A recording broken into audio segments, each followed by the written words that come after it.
The Jealousy Man and Other Stories by Jo Nesbø. Detective Inspector Nikos Balli, a 59-year-old man from the Athens Homicide Department, closed his eyes as the small plane descended toward the Greek island of Kalymnos. He had always been certain he would die in a fall from the sky, a morbid premonition that had haunted him since childhood. He was a man of limited intellect, but limitless curiosity, childless and wifeless, and known throughout the force as the Jealousy Man for his uncanny ability to sniff out crimes of passion. It was this reputation that had brought him to this sun-drenched, chalky island on a windy day. He was met at the small airport by the local police chief, George Kostopoulos, a man with a dated mustache and mild, professional eyes. The case was a simple one, or so it seemed. A missing German tourist, Julian Schmid. The man's twin brother, Franz, claimed Julian had gone for his usual pre-dawn naked swim to the neighboring island of Kalymnos and never returned. Kostopoulos, however, was suspicious. The brothers had been seen fighting violently in a bar the night before. Balli was led to a small, stark interrogation room where Franz Schmid waited. Franz was a tall, slender man of 28 with a sensitive, tired face and dark curls peeking out from under a striped cap. He was a climber, and his forearms were disproportionately muscular.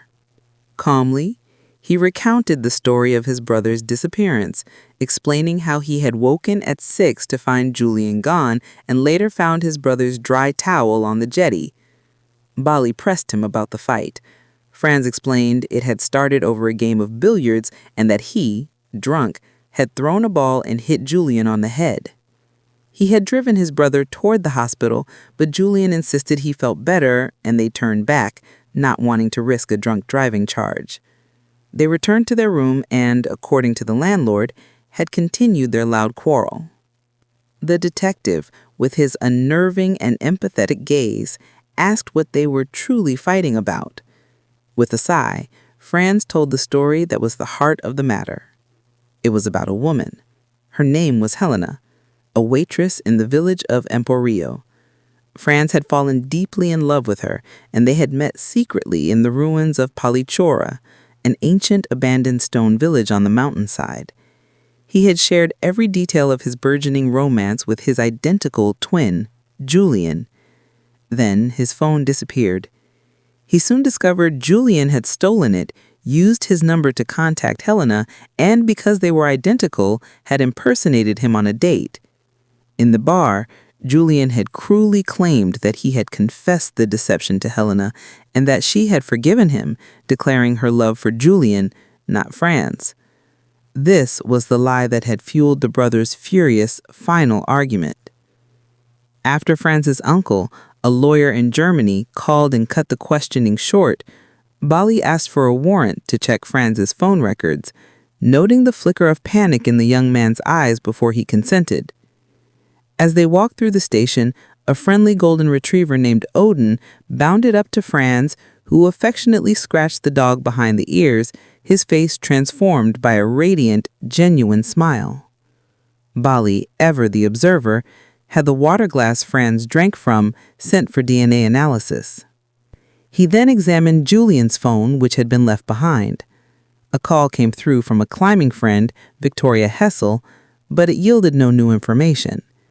Later that evening, Balli received the printout of Franz's deleted messages. His blood ran cold as he read the text sent to Helena Ambrosia the night of the fight, "I have killed Julian." The next day, Balli's investigation led him to Emporio and to Helena herself, a slim, graceful girl with soft brown eyes. She was devastated to learn there were two brothers, that she had slept with Julian believing he was Franz, and that it was Julian she had truly fallen for. She confirmed she had received the strange text from Franz, but, not knowing who Julian was, had dismissed it as a bizarre joke. His search for the truth then took him to a limestone rock face where he found Victoria Hessel, a strong, sinewy climber in her late 30s. After a tense moment where Balli's old climbing instincts saved her partner from a serious fall, she confided in him. She had seen Franz return to their lodgings alone on the night of the disappearance, carrying what looked like his brother's clothes. She knew something was wrong, but had been afraid to get involved. She also provided a crucial detail about the brothers' personalities, reflected in their choice of rival Hamburg football clubs. Julian, the extrovert, supported the mainstream HSV, while Franz, the angry leftist, followed St. Pauli, whose logo was a skull and crossbones. That night, Franz called Balli. His voice crackled over the line, the sound of waves breaking on a beach in the background. He confessed to having condemned Julian to a prison of love, and then announced he was taking Flight 919 before the line went dead.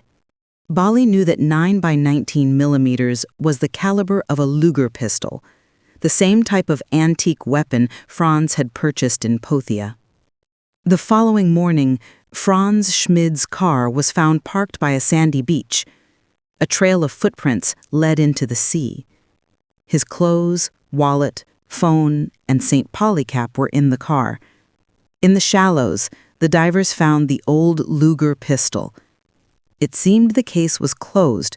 Franz had killed his brother, hidden the body, and then taken his own life. Weeks later, a badly decomposed body washed up on the rocks near the same beach. It had a bullet hole in the skull. A DNA sample was taken and sent to Athens, where it was matched with the saliva from the glass Franz had used at the station. The case was now officially solved. 5 years later, Balli returned to Kalymnos. The case had never sat right with him, a story with too many loose threads. He journeyed to Emporio, where he found Julian and Helena, now married and running her father's restaurant. They had a happy, energetic young son named Ferdinand. Over a meal of grilled octopus, Balli studied the man before him. He seemed to have matured. The haunted, sensitive look was gone, replaced by the contentment of a family man. But as Julian's phone rang, Balli's suspicion crystallized into certainty. The ringtone was Led Zeppelin's Black Dog, Franz's favorite music, not Julian's. Later, on a remote cliff face overlooking the sea, Balli confronted the man he now knew to be Franz. As they prepared for a climb, Balli deliberately pointed out that the 80-meter rope Julian had brought was too short for the 40-meter route, as it needed to be doubled for the descent. It was a clear death trap. With his life hanging by a thread, literally, Balli laid out the truth. Franz had killed his brother in a jealous rage that night, shot him on the beach, and thrown his body into the sea. Then he staged his own disappearance and suicide, knowing that since they were identical twins, their DNA was the same. The body found on the rocks was Julian's, but the DNA test identified it as Franz. He then chained himself in the cellar at Palikora, the prison of love he had mentioned, and waited to be rescued, emerging as his resurrected brother, free to claim Helena. Trapped and exposed, Franz prepared to let Balli fall. To save himself, Balli was forced to share his own dark secret, the story of how he had sabotaged a handhold on a rock face, a secret he had carried his entire life. This grim confession forged an unspoken bond between the two killers. Franz pulled Balli to safety. As he was leaving the island, Balli received a final piece of confirmation. He saw little Ferdinand playing with his father. On his head, the boy wore a blue and white cap, the colors of HSV, Julian's team.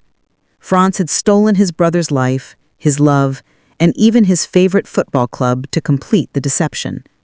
Balli had seen the road not taken, a life built upon a murder committed for love. And with this knowledge, he left the island, finally ready to face his own past.